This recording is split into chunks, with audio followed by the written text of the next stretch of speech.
Listen to me!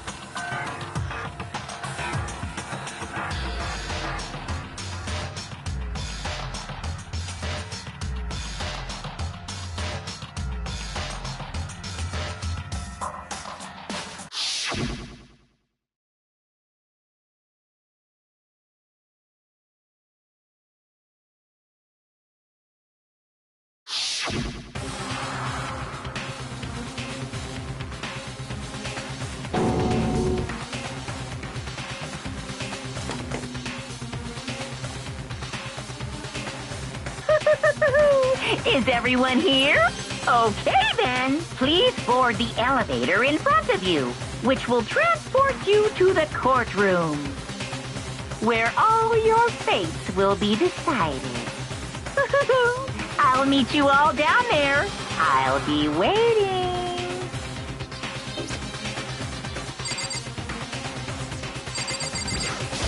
You know what I mean.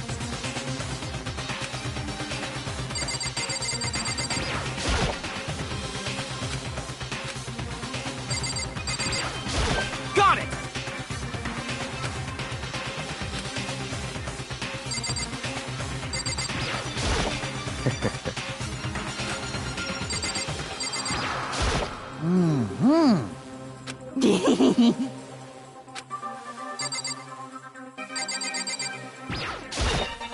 I'm sorry.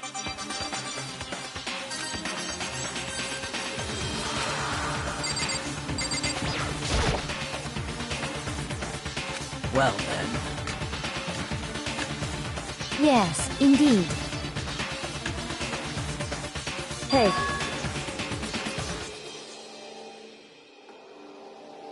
Makoto.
Oh!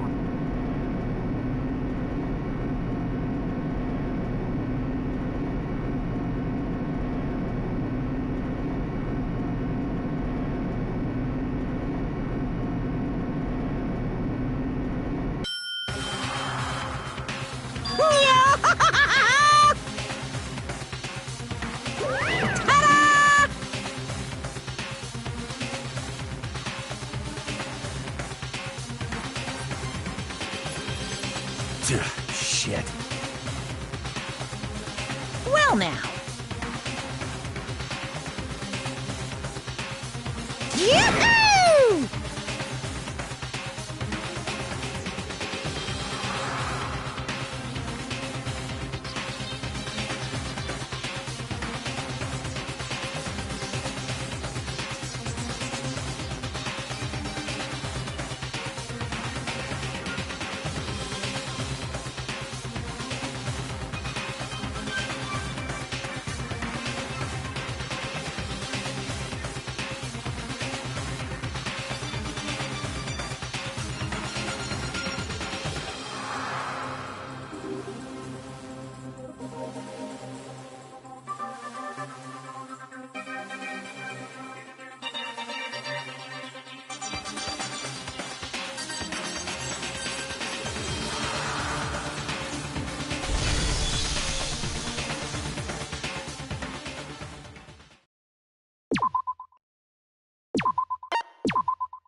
Let's begin with a basic explanation of the class trial. So, your votes will determine the results. If you can figure out who done it, then only they will receive punishment.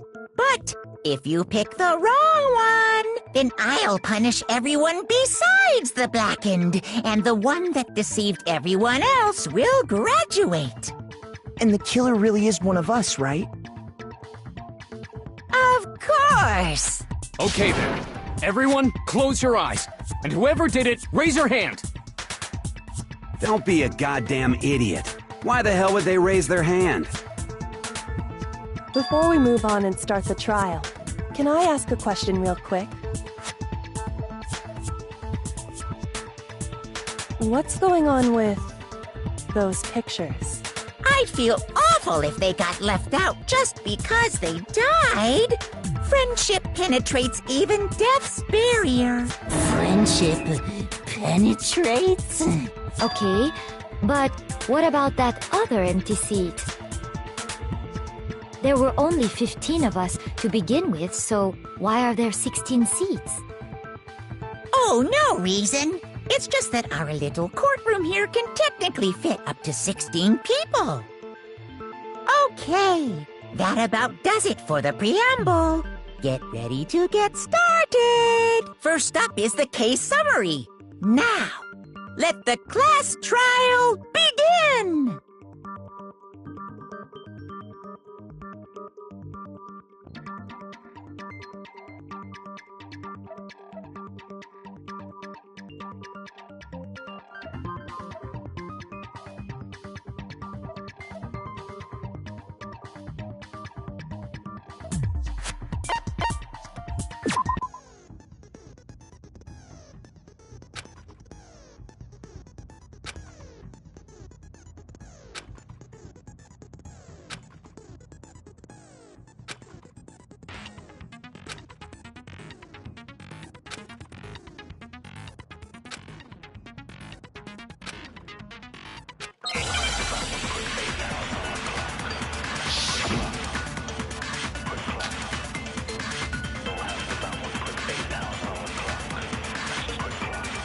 I assert that the one who was murdered was Miss Sayaka Maizono!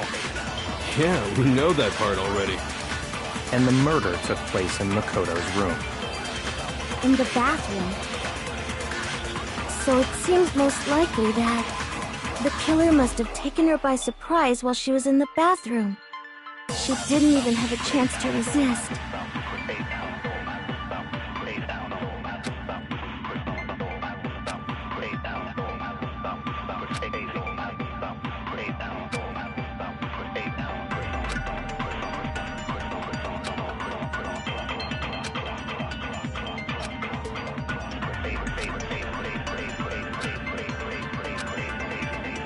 I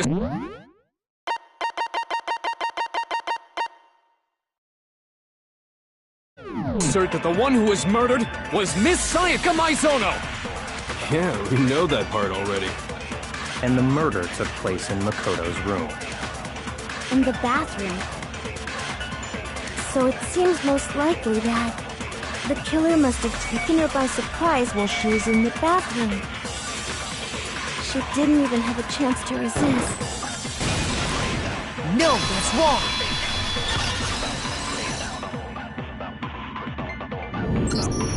Just a second, Chihiro. Try to remember how my room looked. with the way things had been damaged, I think we can definitely assume there was a struggle. A struggle? Between who and who? Between Sayaka and the killer, of course. So you're saying Sayaka wasn't caught by surprise in the bathroom? She must have been attacked in the main room first. Then, she ran to the bathroom to try and hide. The killer followed her in, and that's where they finished the job. That much should have been obvious after taking one look at the scene. It shouldn't even need explaining.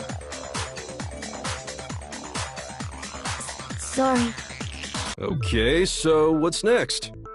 Next is the subject of the murder weapon. Wow, this is starting to sound like a real trial.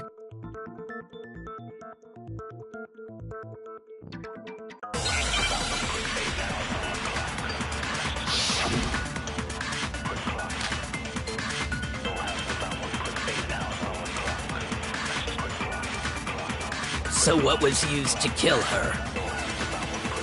There was some kind of sharp object thrust into her stomach. Without a doubt, that is the murder weapon! So the killer used some random knife they had on him. No, that's wrong!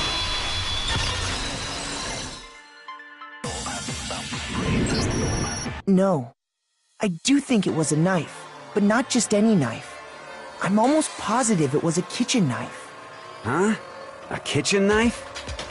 After the murder, we discovered that one of the knives from the kitchen was missing. Which means that knife must be the murder weapon. Oh, yeah. I guess that makes sense. You could sort of see the weapon sticking out of her stomach. And if you look real close, I could totally see that being a kitchen knife. Okay, so the murder weapon was a kitchen knife, but where does that get us? I mean, we all know Makoto killed her, right? That's right. Makoto's room was the scene of the crime. What more proof do you need? Hold on a second. Let's draw our conclusions after we've presented our arguments. Otherwise, what's the point of the trial? Well, we can talk all we want. It's not going to change that conclusion. I don't think that's true at all. I'm sure if we keep at it, something new will reveal itself. You really believe that?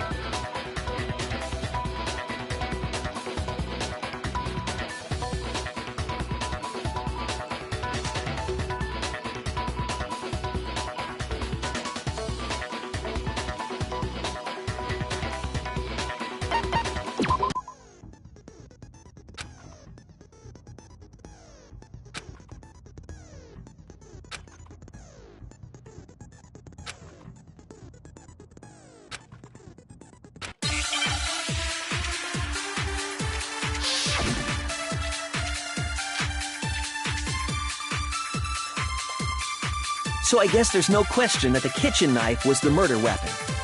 But where does that get us? Makoto must have taken it from the kitchen, right? He did it in secret, when nobody was in the dining room. No, that's wrong!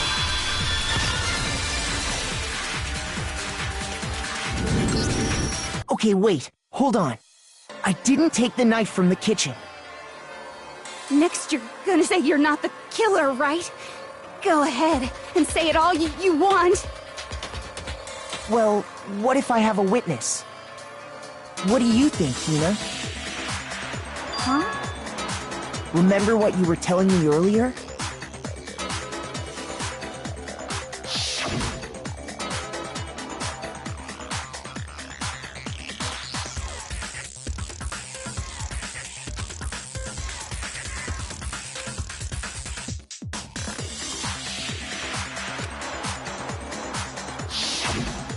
Just to be perfectly clear, the knife disappeared while you were in the dining hall, correct?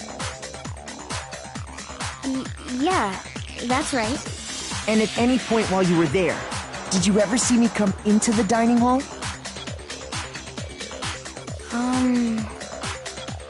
No, I don't think so. You don't think so? No, he definitely wasn't there. The knife disappeared while Hina was in the dining hall, but I wasn't there the entire time. In other words, there's no way I could have taken the knife. Okay, then what about this?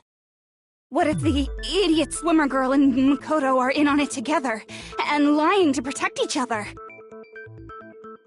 Idiot swimmer girl? Oh, and more importantly, why would I get involved in something like that? Speaking of which, I'd like to ask the bear, if there is an accomplice, do they also become blackened? So you ask, and so I shall answer. Each murder is allowed to have an accomplice, but only the one who does the killing will get to graduate. So in other words, two people can work together, but one of them has no chance of profiting from it. Then there's no way anyone would work together, right? But what if they did work together, and they just didn't know about the rule? Ugh, good grief! Enough already! No, okay? There are no accomplices in this case! Oops! Did I say that out loud? Anyway, I didn't go to the dining hall, and I didn't take the knife. So I'm not the killer. Okay, so then, who did take the knife? Hina seems the obvious candidate. After all, she just said she was in the dining hall. No way! I swear it wasn't me! Sure, but can you or anyone else prove that? I can. That's right! Sakura was with me the entire time I was drinking my tea.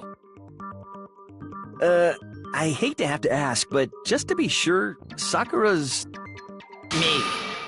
Right. But then, couldn't either one of them have grabbed the knife?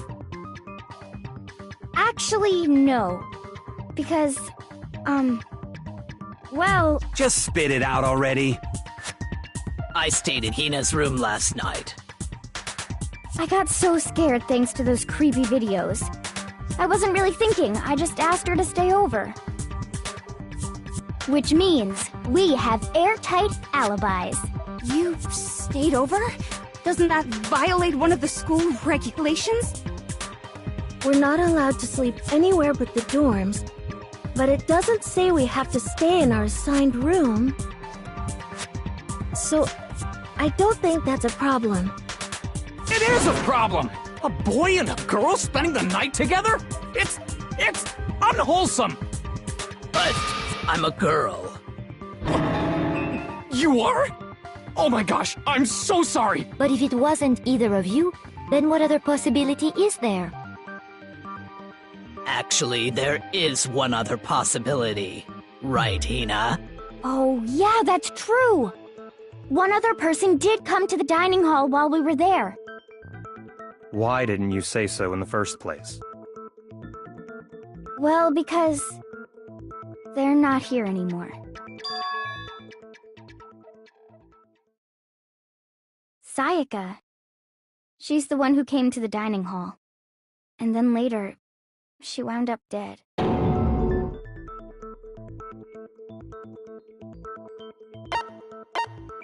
I got it! Then, Sayaka is the one who took the knife? That's the only possibility. And thinking back on it, she was acting kind of unusual. When she came into the dining hall, she didn't even look at us. She just went straight to the kitchen. As she left, she said she just wanted a drink of water. But most likely... then the person who took the knife was the victim herself! I'm sure she just took it for self-defense. So you're saying the knife she took was then taken from her, and she was killed with it? In that case, you may not have taken the knife, but you still could have killed her. What? See? He did do it after all! No, you're wrong. So, that's how you would twist the argument and send us all off in the wrong direction? You possess a most terrifying talent.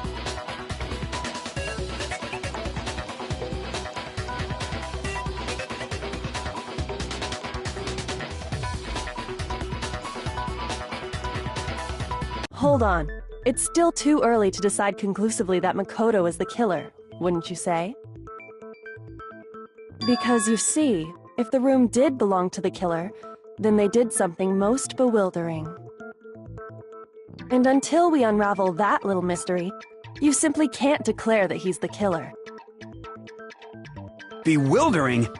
What the hell are you talking about? Something was missing from the scene of the crime that by all rights should have been there. You know what I'm talking about, don't you?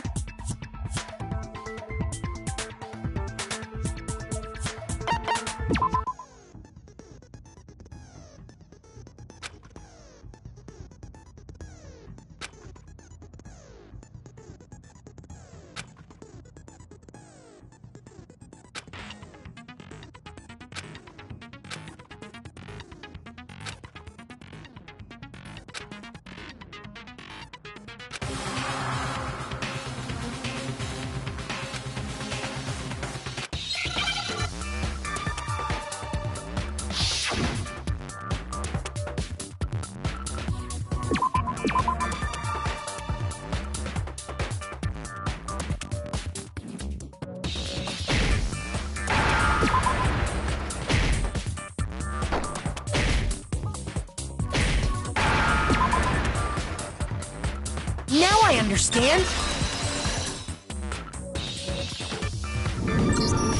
That's right! There wasn't a single hair on the floor! So, the culprit removed some evidence? Yes, and if I were the culprit, why would I need to get rid of all the hair in my own room? It wouldn't be unusual at all to find my hair at the crime scene if the crime scene is in my room. The reason all the hair was gone was to remove any trace that Sayaka had ever been there. That makes sense, does it not? No. If that were the case, they would have had to do something about the body itself, not just her hair. Yes, very true, very true. Okay, then why wasn't there any hair on the ground? The killer got rid of it all, of course, to remove any trace that they had ever been there. Wait, then that means... Precisely. It's simply beyond reason to believe that the room's owner and the killer are one and the same. Then, Makoto isn't the culprit? Are you sure we can decide something so important based solely on the absence of some hair? No. There are other reasons that prove why Makoto couldn't have done it. I would like to hear these reasons. Do you remember anything remarkable about the bathroom at the scene? Sayaka was attacked in the main room first, then fled into the bathroom, right? Yeah, then they ran after her, got into the bathroom, and stabbed her. And how did the killer get into the bathroom? Did they have any trouble with it? What do you mean? It's fairly certain that the killer had some trouble getting into the bathroom. There was clear evidence left behind. Do you remember, Makoto?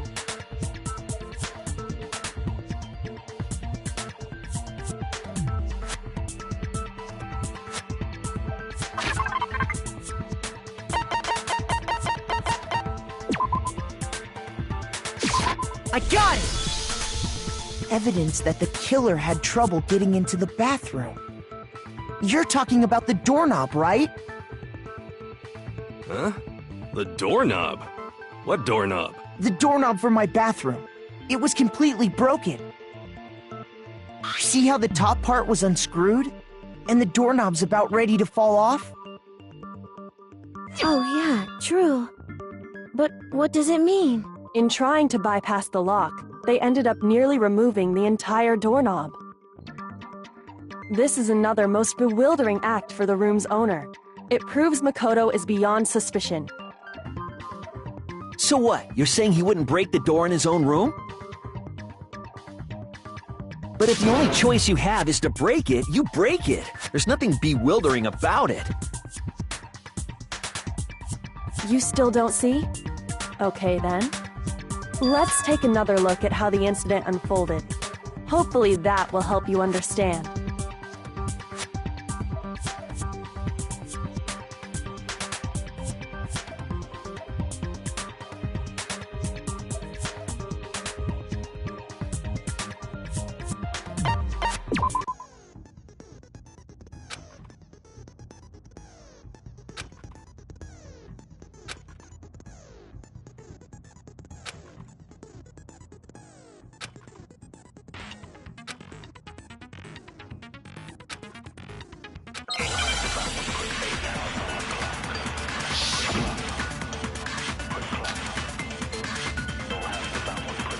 The incident took place in Makoto's room.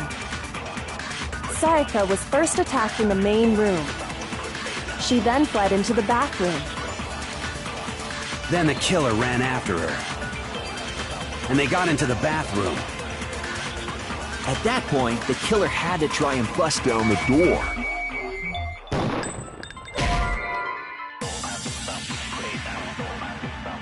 Shoot! The incident took place in Makoto's room. Sayaka was first, she then fled into the... Then the killer ran and they got into The bathroom. At that point, the killer had to try and bust down the door. Because Sayaka had locked it. And finally, the culprit had Sayaka cornered. And to finish the job, they stabbed her with the kitchen knife. It was you, wasn't it, Makoto? Admit it! We already know the answer.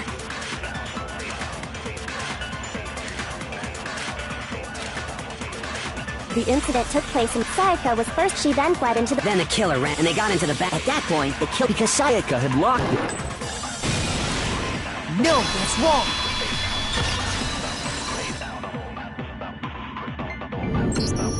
The reason my bathroom didn't open wasn't because it was locked.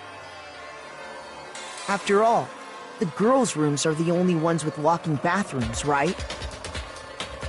Yes, now that you mention it, that is true. Then why didn't your bathroom door open? Because it was stuck. Huh? What are you talking about? My bathroom door doesn't fit in the frame quite right. Monokuma over there can testify to that. Yup, true as true can be. But you know, you're supposed to be the ultimate lucky student, right? But to have such a cruddy door, that's not lucky at all. So the reason the door didn't open was just because it was stuck. But the killer didn't know that and assumed it was locked. So they tore apart the doorknob to get in. Okay, but then why would the killer even think the door was locked in the first place? Everyone should have known you can't lock any of the boys' bathrooms. The killer could easily make that mistake, thanks to one important detail about the scene of the crime.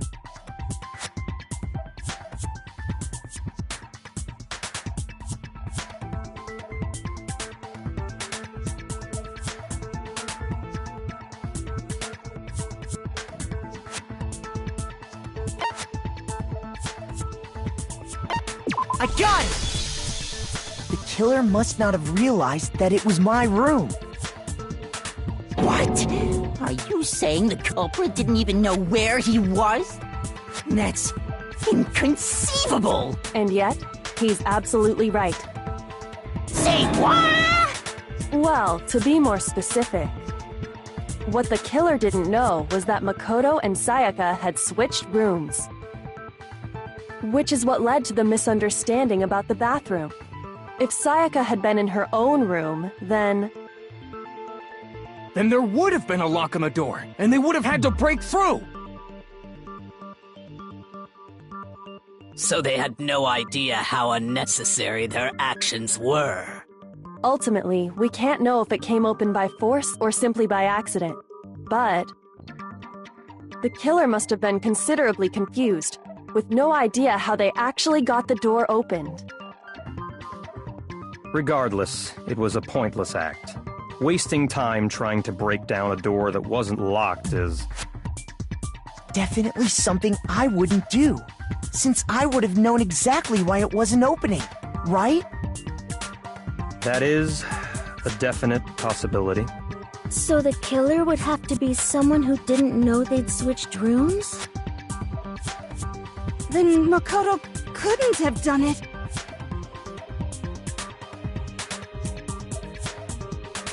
Okay, then who did do it?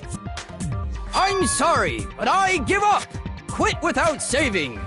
But what happens if we can't decide on who we think did it? Well then, why don't we just vote right now? Majority rules! Majority rules? You really think that's a good idea? Yeah, our necks are on the line here. Someone seriously needs to do something. For serious. Does no one have any other thoughts or questions? It does not matter how trivial they may seem. Oh, as a matter of fact, I do have one question. Oh, you... You don't gotta sound so disappointed. It's fine, it's fine. Just ask your question. Oh yeah. Okay, so, well, I was just wondering, how did the culprit get into Makoto's room in the first place? Yes. How did the killer get inside? Maybe Sayaka just dropped the key somewhere and the culprit picked it up. That's possible, right? I don't think so. That seems way too convenient. Then maybe someone picked the lock? Negative! If you remember, Monokuma made it quite clear that the locks are all unpickable. Fine. How about this? The killer got in the easy way. They could have knocked and said they wanted to talk or something, and Miss Maizono just let him in. No, that can't be it either. Oh, trying to argue against me? Sounds like someone doesn't know his place. Hello? Why exactly can't that be it?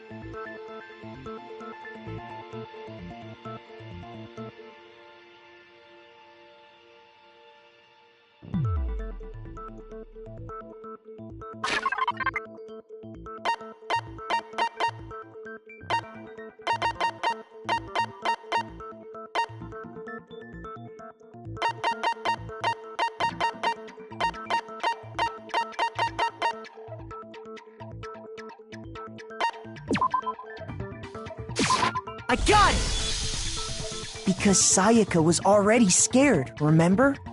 That's why she asked me to switch rooms in the first place.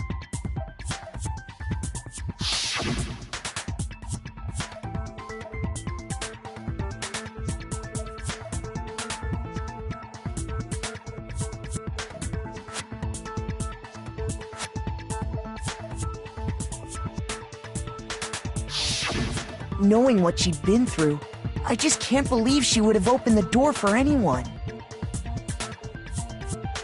What if her being scared was a lie? Huh? Well, what the hell is that supposed to mean? Why would she lie about something like that? I know you don't want to consider it, but look at this and tell me. Can you still deny the possibility?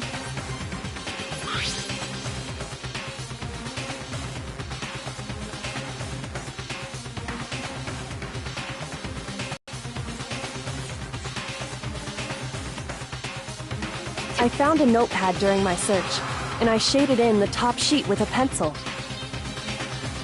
And these are the words that appeared. Oh man! I've totally seen people do that on detective shows. When you write, it can leave an imprint. Sketch over the next sheet of paper, and you can see the words. When I saw that, I was like, holy crap! I better make sure I rip the paper out before I use it from now on. It's a pretty old-fashioned technique, but even the classics can be surprisingly useful sometimes.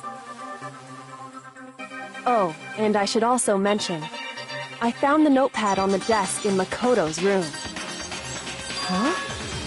Which means only someone who had been in Makoto's room before the incident could have written it. Then either it was Makoto who lived there, or Sayaka who switched rooms for a single night. So, Makoto, did you write this? No, I didn't. But... Of course you didn't. Because the note also bears a perfectly legible signature. Sayaka's signature.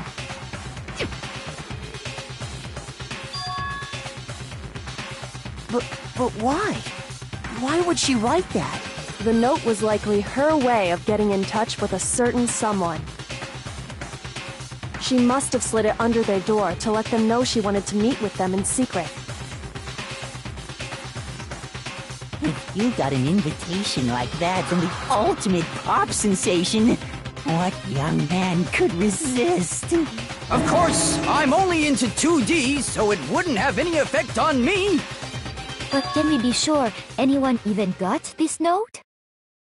And honestly, even if they did, I do not think they are at all involved in what happened. Huh? What makes you say that? Would you like to hear what I have to say? Very well then, pay attention.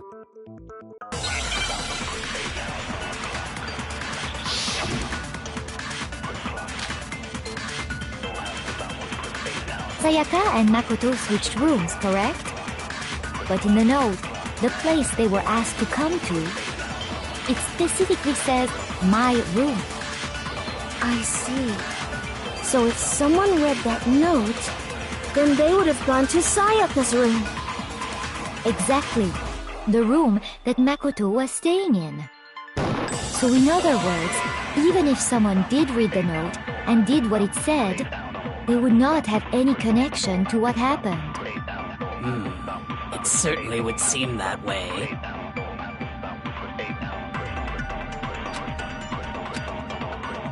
Sayaka and Makoto switched rooms, correct?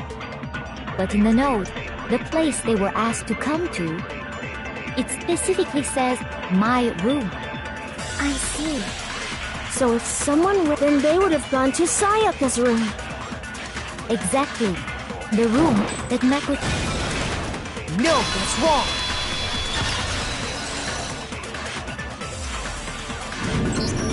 The nameplates on Mai and Sayaka's rooms got switched. They got switched? That's right.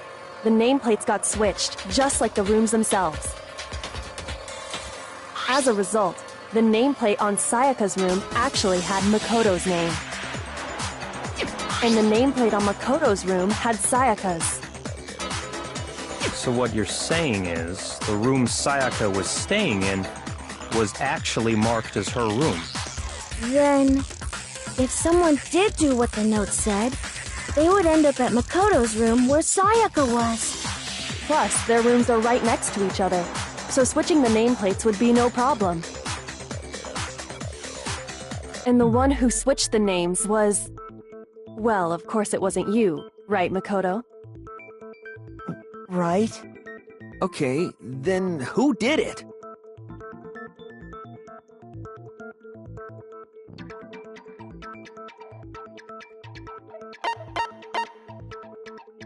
I got it! Me and Sayaka were the only ones who ever knew about us switching rooms. So the only other person besides me who would even know to switch the nameplates was Sayaka. You can also infer as much from her note.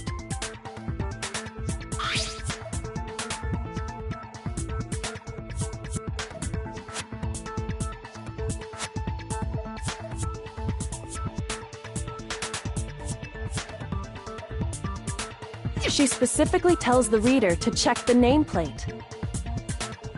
She would only have written that if she knew the nameplates had been switched. But why would she switch them in the first place? She wanted someone to come to the room she was in, and also hide the fact that it was Makoto's room. What? Inviting someone to your room, but not telling them you'd switched rooms. Why would anyone do that? To understand that, we first need to understand what happened after she invited the person into the room. That's where the answer lies. What happened then was probably whoever she invited over came in and attacked her! We figured it out! We know who did it! Whoever she invited over is the culprit! But we still don't know who it is, you goddamn idiot! Sayaka fought with her killer there in the room, yes? Perhaps the answer to our previous question lies in that initial struggle. Yes, I think you're right. Then... we just have to figure out what happened during the fight, right? That reminds me. There was a replica sword at the murder scene. Was that perhaps used during the fight? Oh yeah. What's the deal with that sword? Sayaka suggested I should hold on to it. I thought it might come in handy if I had to defend myself. It seems pretty likely that the killer used it to break Sayaka's right wrist. How the hell could you possibly know that's what broke her wrist?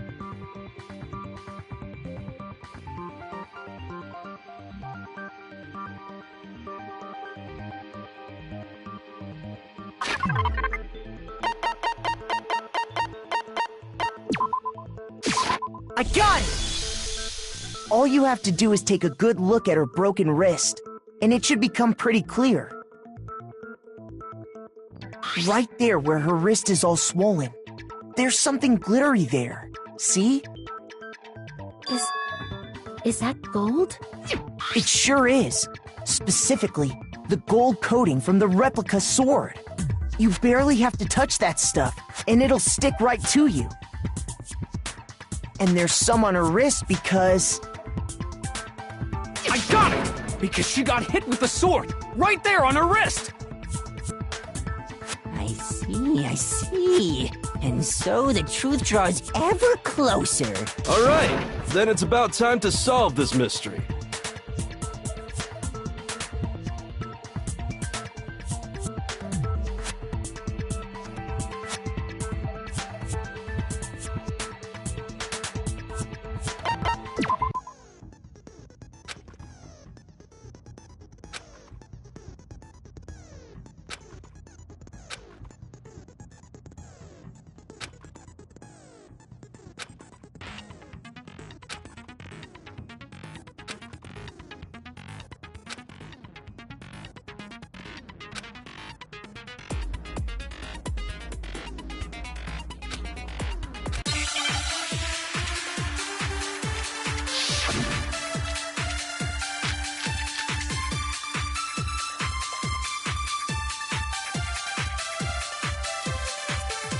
When the fighting broke out, the culprit grabbed the sword, and that's when the first blow was dealt.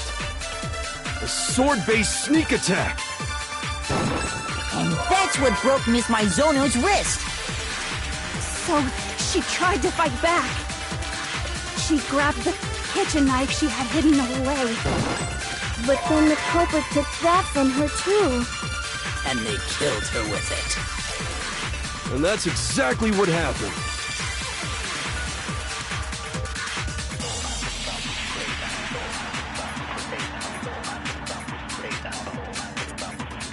When the fighting broke out, the culprit grabbed the sword, and that's when the first blow was dealt. A sword-based sneak attack!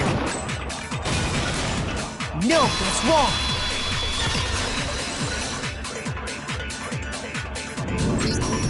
Actually, no.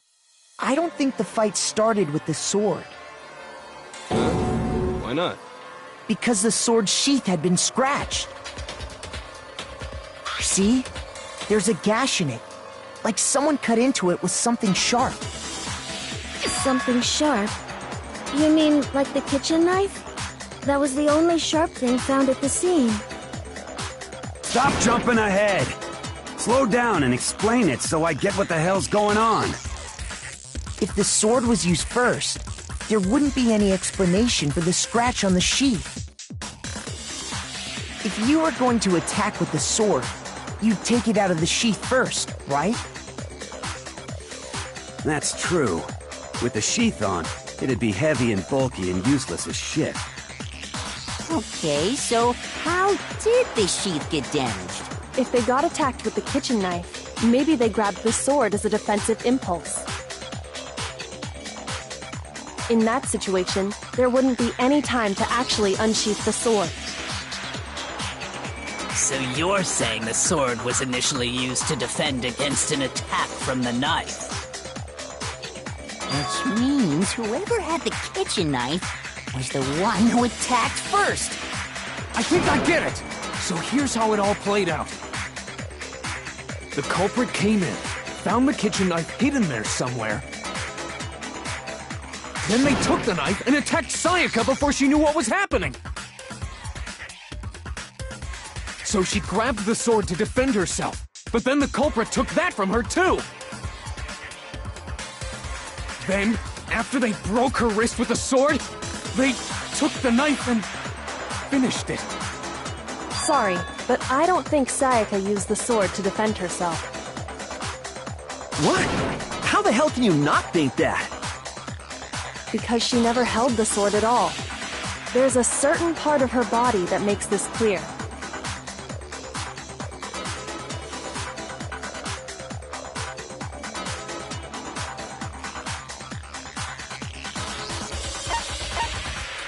I got it! You're talking about her palms, right?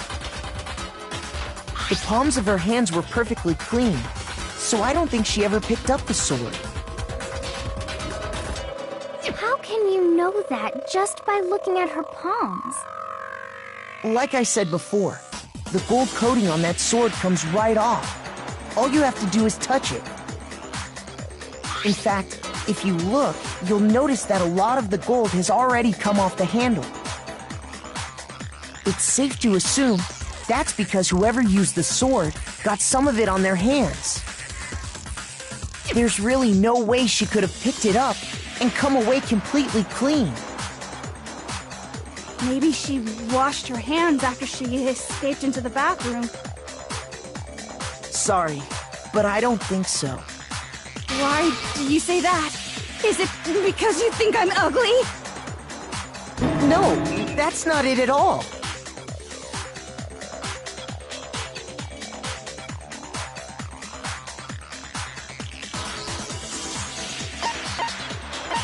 I got it! According to the Monokuma file, Sayaka's time of death was around 1:30 a.m. In other words, at nighttime. And the water in the bathroom shuts off at nighttime, right? Oh, I didn't know that. Actually, I haven't taken a shower here yet. Oh my. You're no different! You smell like a big fat ugly donkey! I'm not sure whether to take that as an insult or a compliment. An insult, obviously. So anyway, if Sayaka never touched the sword, then that means the killer is the only one who used the sword. But hold on. If that's right, then the one who damaged the sheath with the kitchen knife was...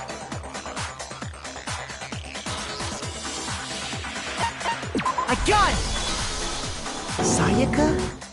She had the kitchen knife? But we already said that the attack started with... The person with the knife attacked first, and the sword was used as an impromptu defense. Then the one who attacked first was... Sayaka? Now do you understand? She wasn't a blameless victim in this. No, far from it. It's almost as if she'd been planning to commit a murder of her own. She took the knife from the kitchen, then invited the culprit to the room she was staying in. And if it's true that she had the kitchen knife and attacked without provocation... Indeed. These are all the actions of an assailant. Which brings up another point. Makoto, Sayaka was the one who suggested you two switch rooms, correct? Maybe the reason she wanted to switch rooms was so that she could pin the crime on you. That is a possibility, is it not? Sayaka wanted to... on me? That would also explain why she would switch the nameplates. She wanted to get whoever she had targeted to come to Makoto's room where she was staying. But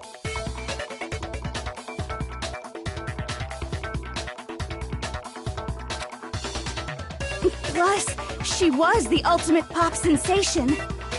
A totally forgettable kid. Or a national superstar. Who are you more likely to believe? Wait, then you're saying she had this all planned out? Holy shit! But in the end, her plan backfired.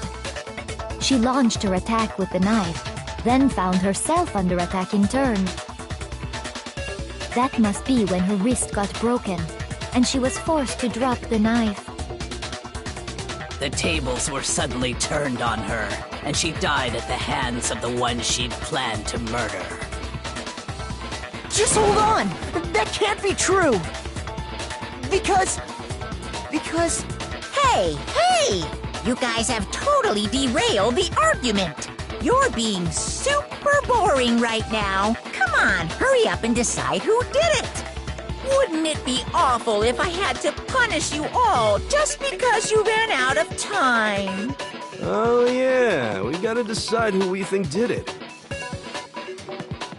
Makoto, right now you just need to concentrate on figuring out the answer to this mystery. If we can't uncover who murdered Sayaka, it's over for all of us.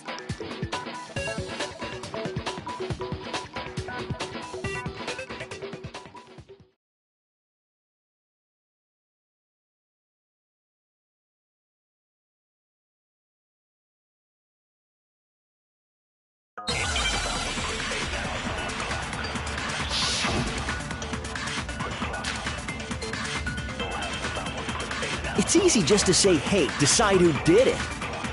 But there just aren't any more clues, right? No, that's wrong!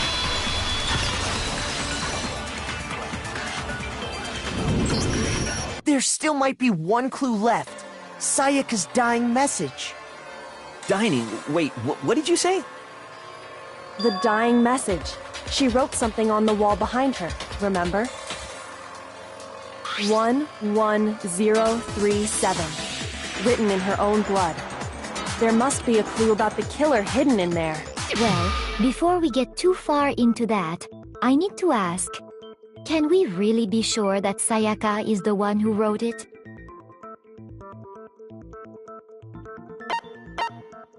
I got it! Her left index finger had blood on it. That could only be because she used that finger to write the message. I see. She broke her right wrist during the fight, so she'd have to use her left hand to write. Sure, I think we can all agree Sayaka wrote it. But still, what the heck do those numbers mean? 11037? Hey, Chihiro. You're a computer nerd or whatever, right? You should know all about numbers and shit. No, that's not...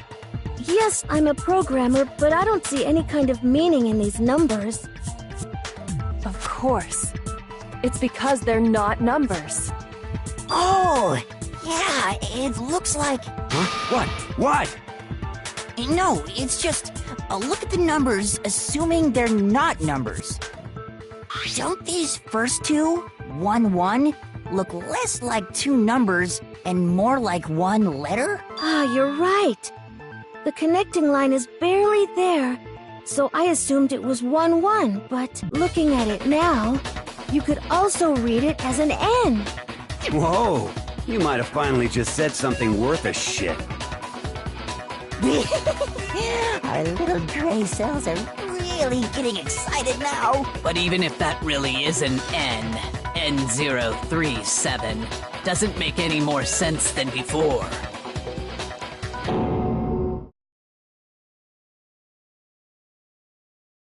Rotate the image 180 degrees.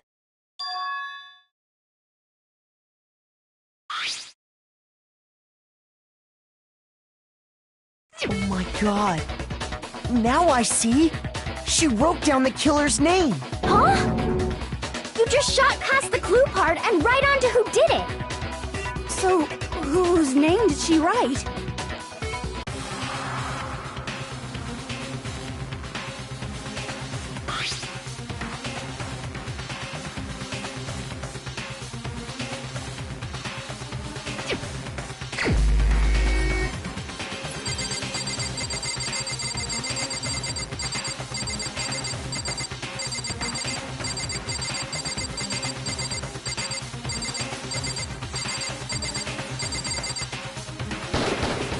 Here's my answer.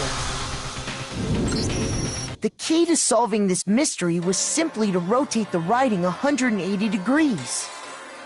If you turn the message around, it becomes the letters L-E-O-N. L-E-O-N. Or more accurately, Leon. What the hell are you talking about? It's just a coincidence.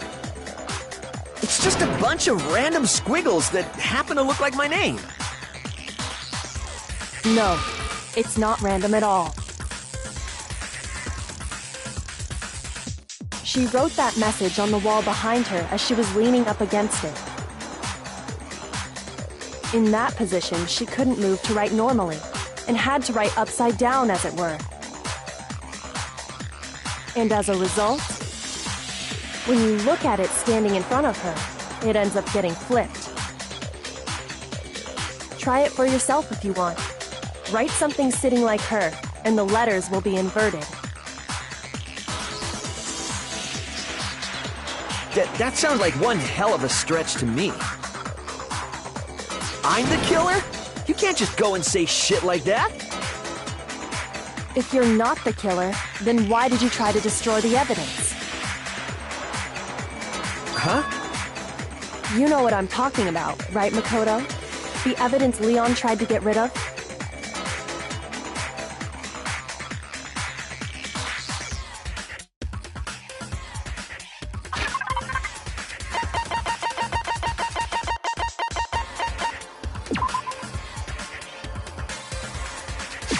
I got it! You mean the burnt shirt piece I found laying on the ground by the incinerator, right? As the killer stabbed Sayaka, they must have gotten some of her blood on them. And to dispose of the shirt covered in the victim's blood, they threw it into the incinerator. But one piece burned off and got left behind. And the killer didn't notice. If they had, they most certainly would have panicked. Isn't that right, Leon? But is one scrap of fabric enough to conclude that Leon is guilty? Yeah, I mean, Leon's not the only one wearing a white button-up. That's right! There are plenty of other people here with shirts like mine. With just that one little charred piece, there's no way you can say for sure who it belongs to.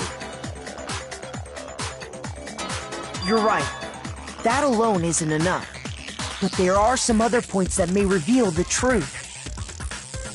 Are you finally starting to understand? The answers to all the riddles are right here. Yeah, I think so.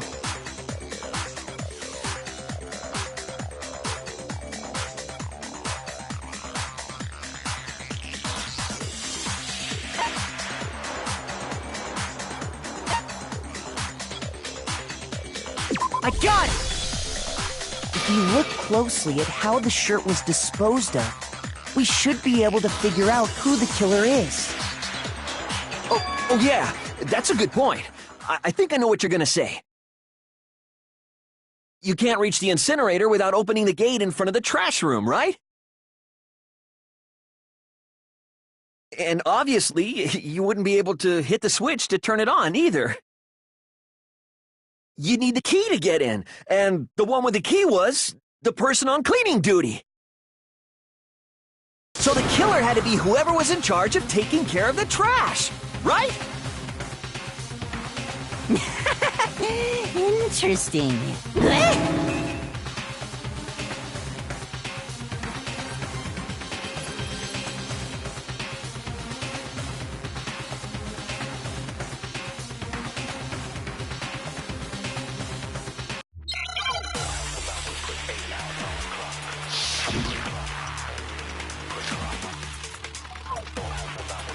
The key to the trash room. Whoever was on cleaning duty must have had it, right?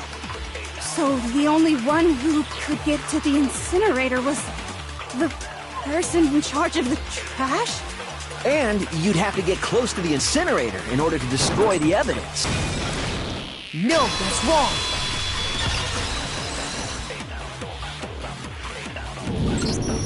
Hold on. I think I know how someone could dispose of the evidence without using the trash room key. But if you can't get past the gate, you couldn't possibly turn on the incinerator, could you? Yes, you could. If you used this. What is it, some kind of glass ball? It's busted to hell. Actually, it was supposed to be a crystal ball, but, But how would you use it? I got it! The killer simply took aim at the incinerator switch and threw the ball through a gap in the gate. All they had to do was hit that switch, and the incinerator would come to life. Someone threw a gap in the gate? Remember what you said before, Hifumi?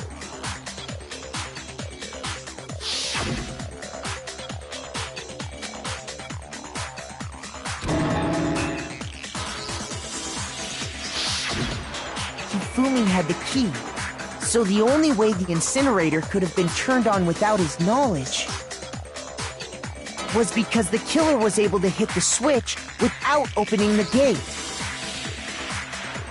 Once they'd gotten the incinerator going, all they had to do was ball up the shirt and toss it in. Hey, come on! What the hell is this? All you have to do is look at the scene to know that the killer never actually went inside the trash room. The shards of broken glass, the incinerator left running, the piece of shirt that escaped the fire. If the killer had been on cleaning duty, the evidence would have been taken care of much more thoroughly. Wait, no, just hold on. But the distance from the gate to the incinerator has to be at least 30 feet, right? The pinpoint accuracy you'd need to throw a glass ball that far and hit something that small. Could someone really do that? That's right! There's no way! It'd be impossible! Difficult, absolutely. Impossible? I don't think so. Because the killer is... I got it! Because the killer is the ultimate baseball star. Isn't that right, Leon? Do you have any idea how stupid you sound right now? A target 30 feet away would surely be little challenge for the ultimate baseball star. You can't be serious. I'm not the killer! These goddamn shipper brains have got it all wrong, I'm telling you!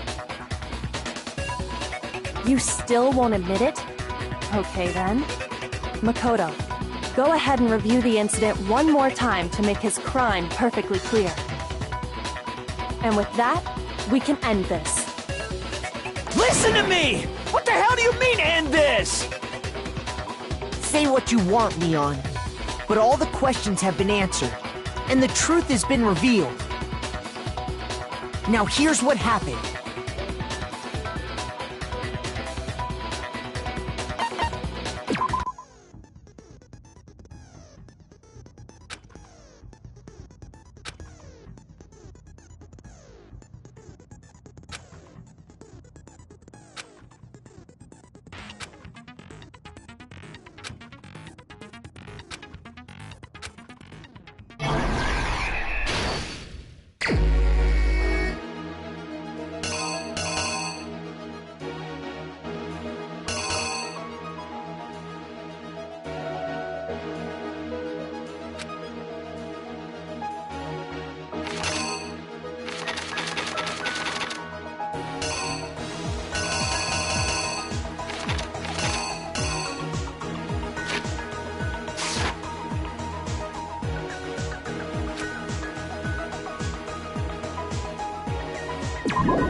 Exactly what happened.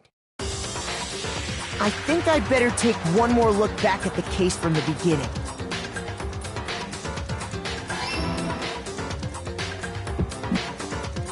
Last night, the killer went to the room Sayaka was in. In other words, my room. From what we can tell, Sayaka invited that person there intending to kill them. She attacked them with the knife she'd taken from the kitchen earlier.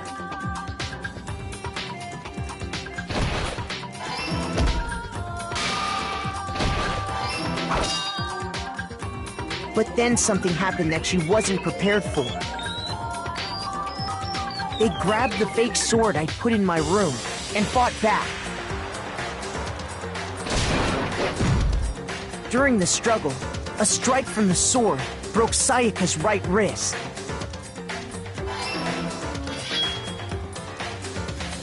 And that's when she lost her grip on the kitchen knife.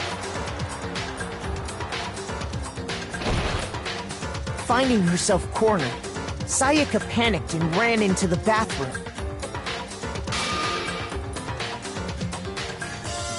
The killer went after her, but couldn't get the bathroom door open.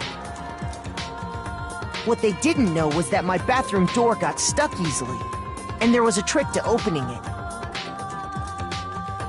Sayaka knew about that because I told her, but of course the killer had no way of knowing.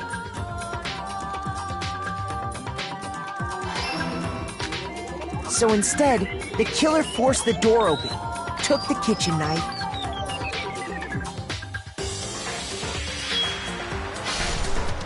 and stabbed Sayaka.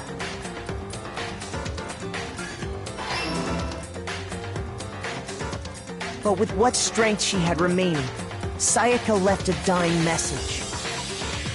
To keep the killer from noticing, she wrote it on the wall behind her.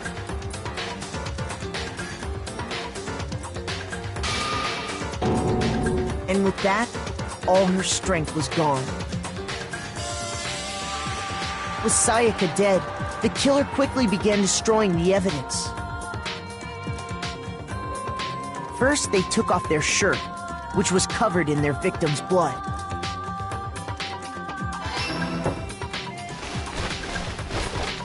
Then they took the lint roller in my room and cleaned up the entire area. They wanted to make sure they got rid of any trace they'd ever been there.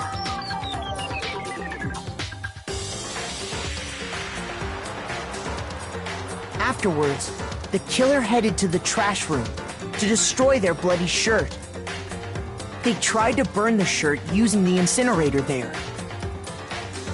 But the trash room was blocked off by an especially sturdy gate, preventing access to the incinerator. So they came up with a plan to use Hiro's crystal ball, which he'd left in the laundry room. The killer managed to throw the ball through the gap in the gate and hit the incinerator switch. For any normal person, that'd be an impossible throw, but the killer had the confidence to take a shot. And that's because the killer was the ultimate baseball star. The crystal ball, thrown with absolute precision, hit the switch on the incinerator, which then quickly roared to life.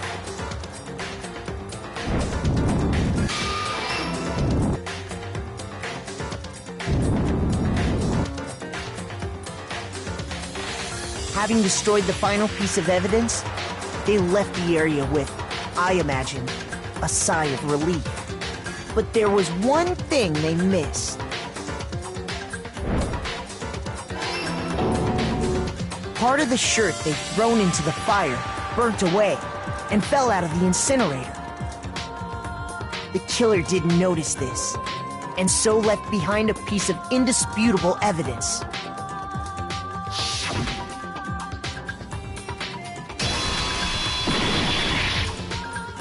Isn't that right, Leon?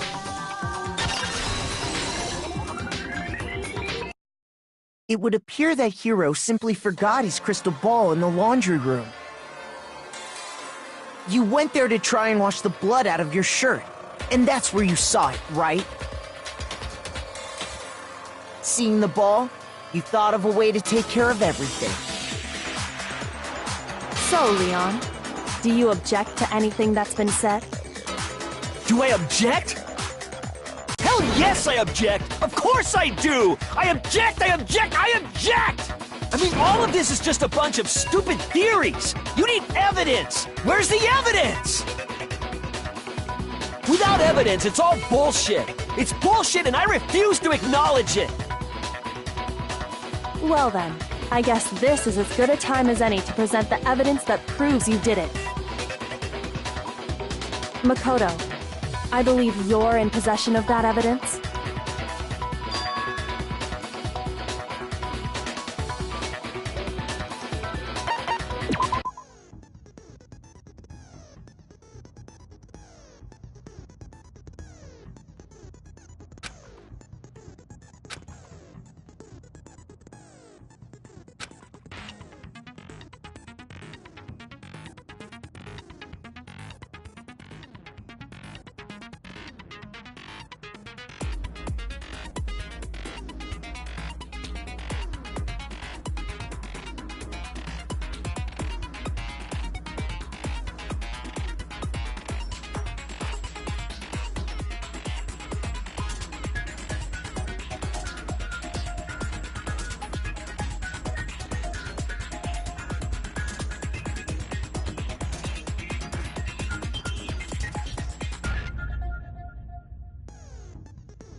When the killer removed the screws from the doorknob, they didn't use anything from your room to do it. Instead, they must have used something that belonged to them.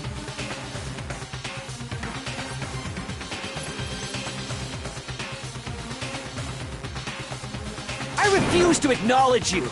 You're stupid. Stupid, stupid, stupid. Stupid, stupid, stupid, stupid, stupid, stupid, stupid!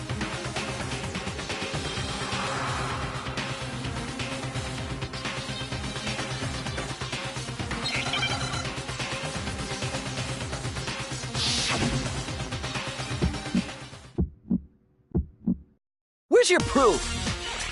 You kidding me? Not a chance. It wasn't me. Stupid. You lied. Stop talking. Shut up. Where's your proof? You kidding me? Not a chance. Stupid. You lied. Shut up. Where's your proof? You kidding me? Not a chance! It wasn't me! Stupid! You lied! Stop talking! Shut up! Where's your proof? You kidding me? Not a chance! Stupid! You lied! Shut up! Shut up! Where's your proof? This should prove it.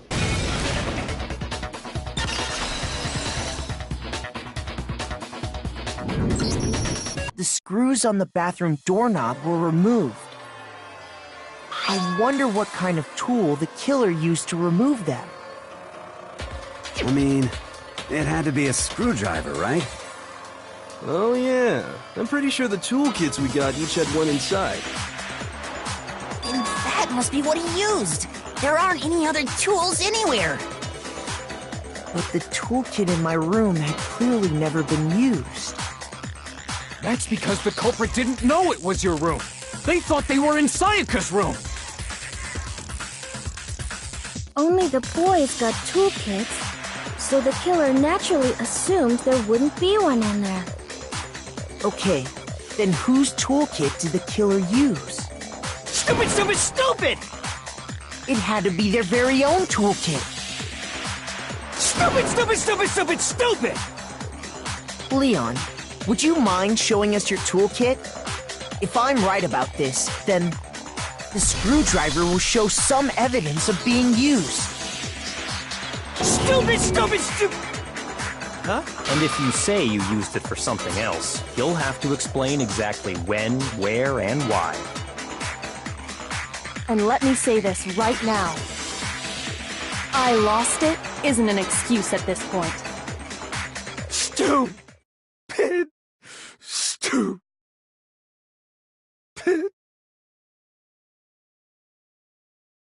So, you have no rebuttal? Then it would seem we are finished here.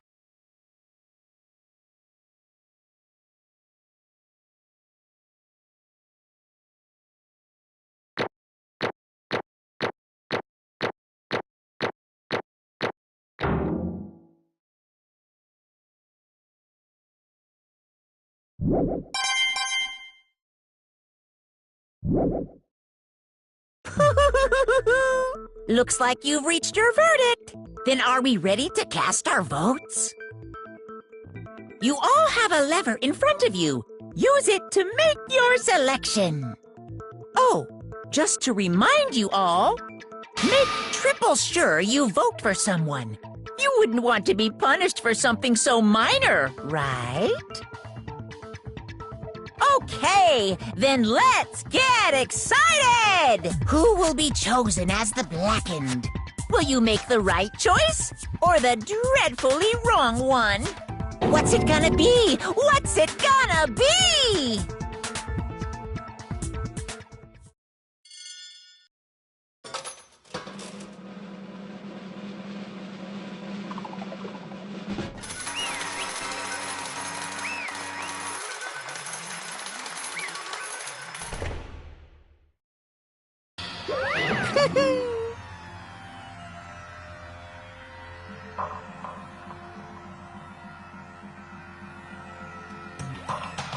Yahoo!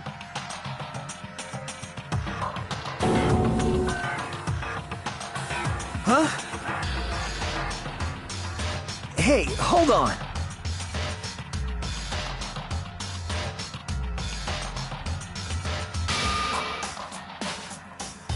But... You son of a bitch! I didn't have a choice. So, that's why... None of you are any different!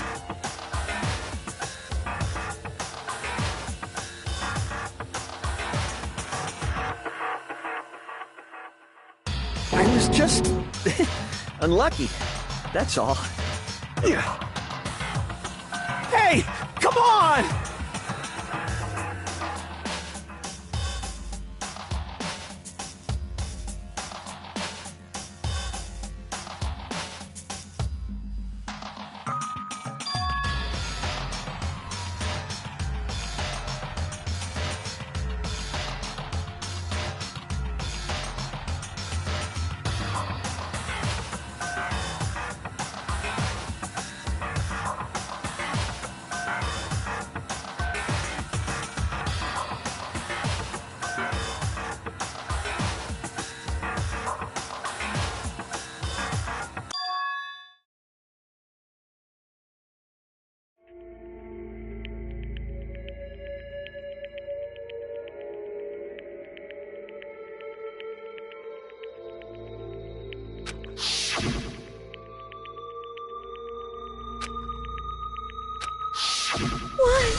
What?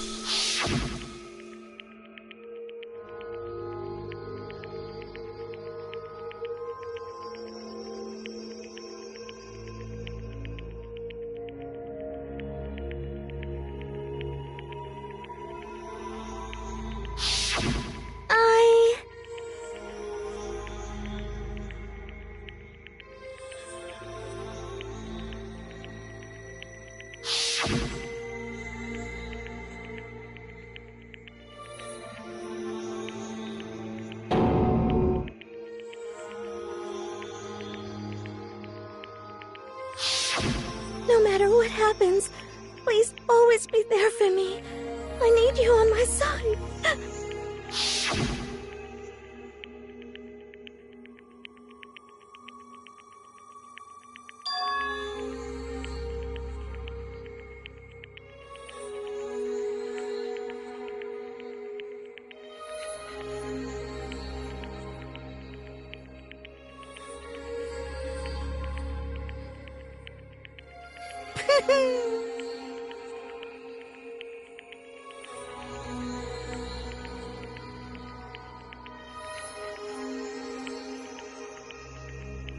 Ba-bum, ba-bum.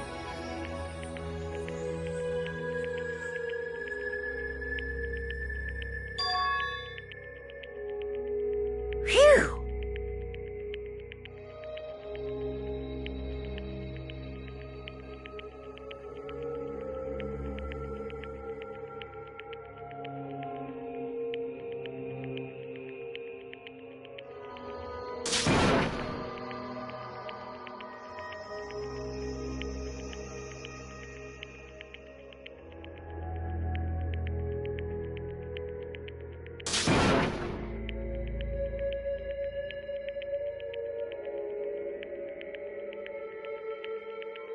That's enough.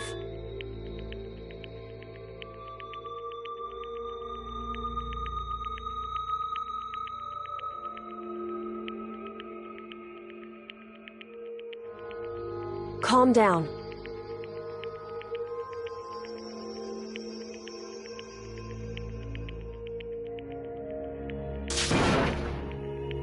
Ba-bum, ba-bum.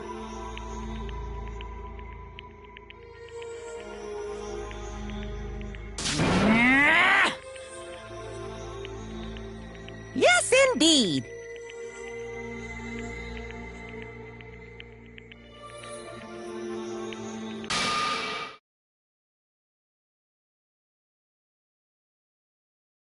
Punishment? You mean execution? Wait a second!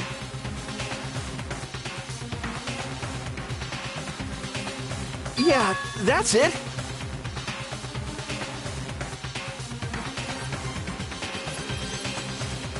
that okay?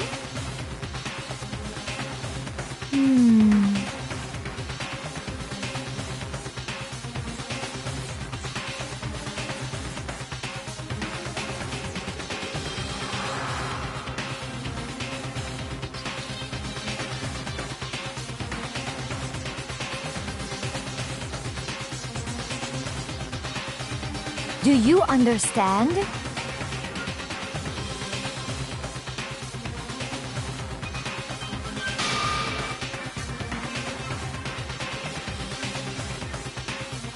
So, that's why...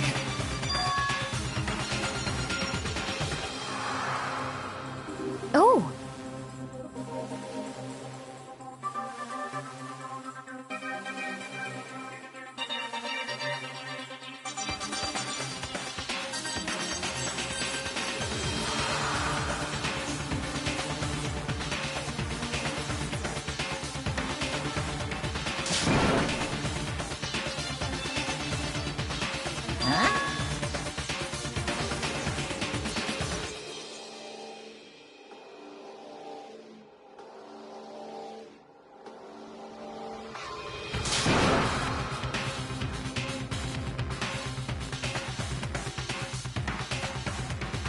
Unbelievable.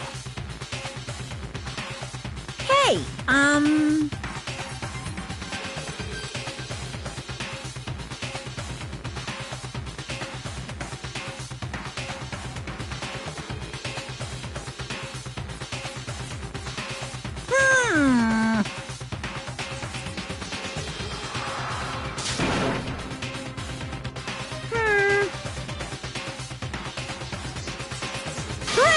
Chills! Kills!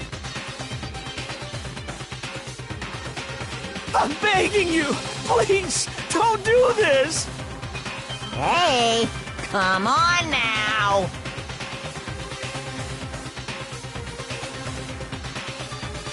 Stop! Please! Now then, I prepared a very special punishment! No, no, no, no, no, no! Let's give it everything we've got! It's punishment time! No!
Extreme!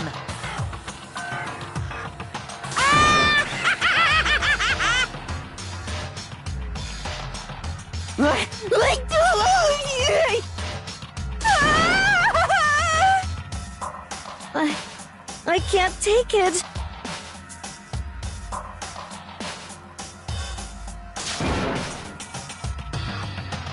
Well?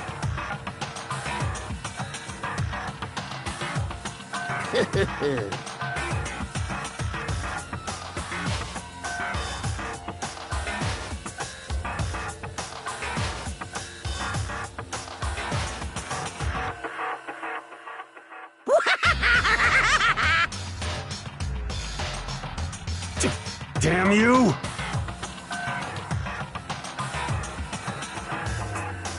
What the heck?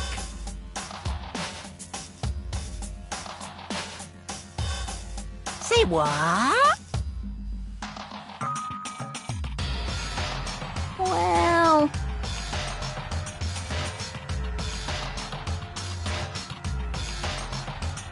Hey,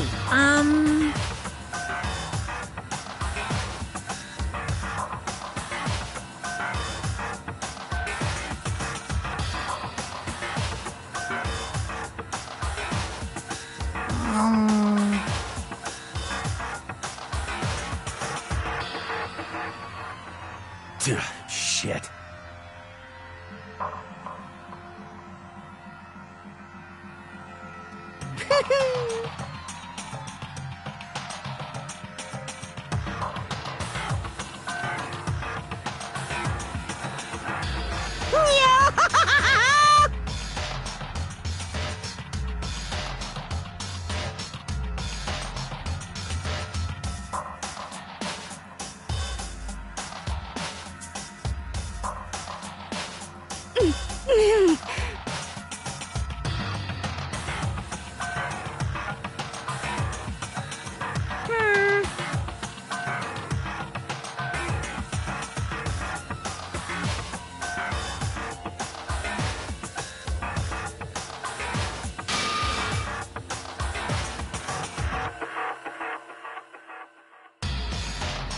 What does this mean? Hey.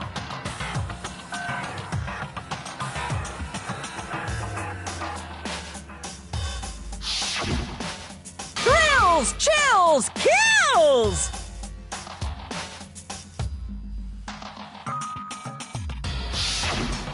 Hey.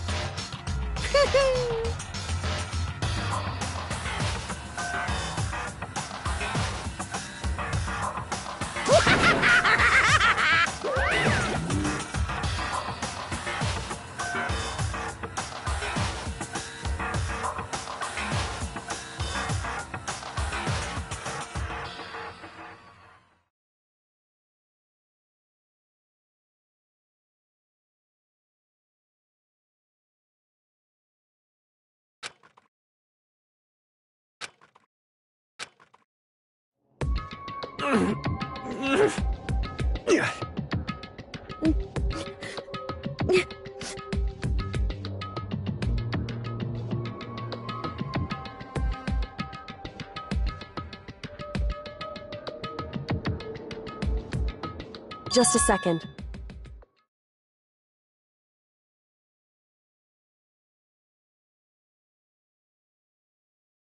Makoto.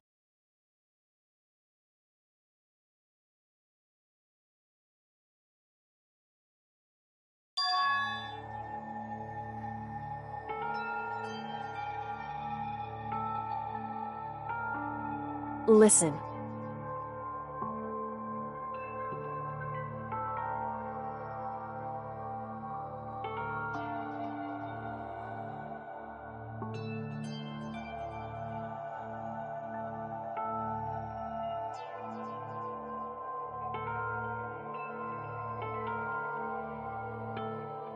It's true.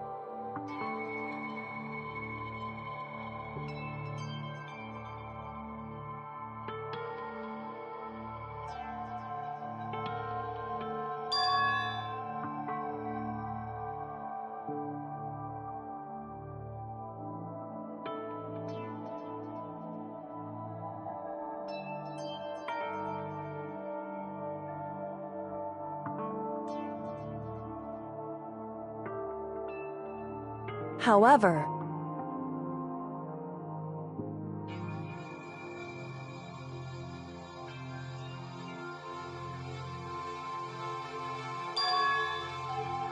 so...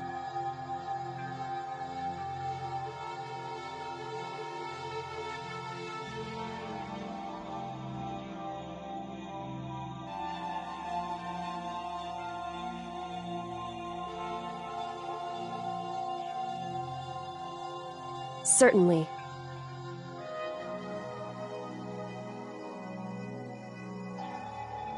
Anyway...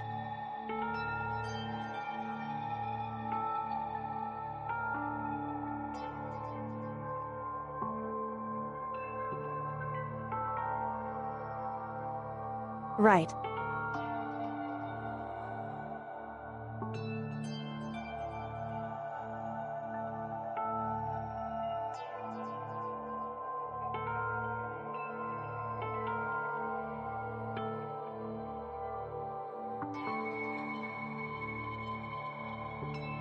Correct.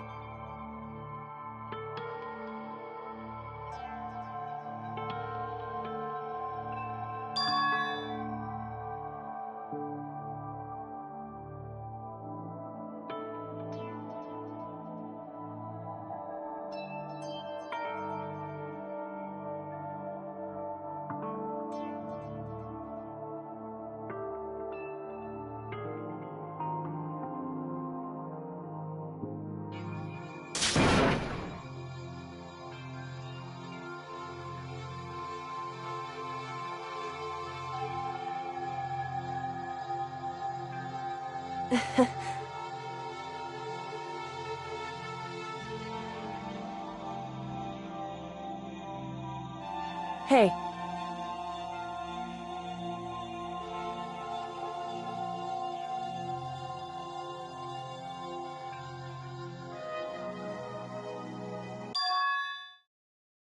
What?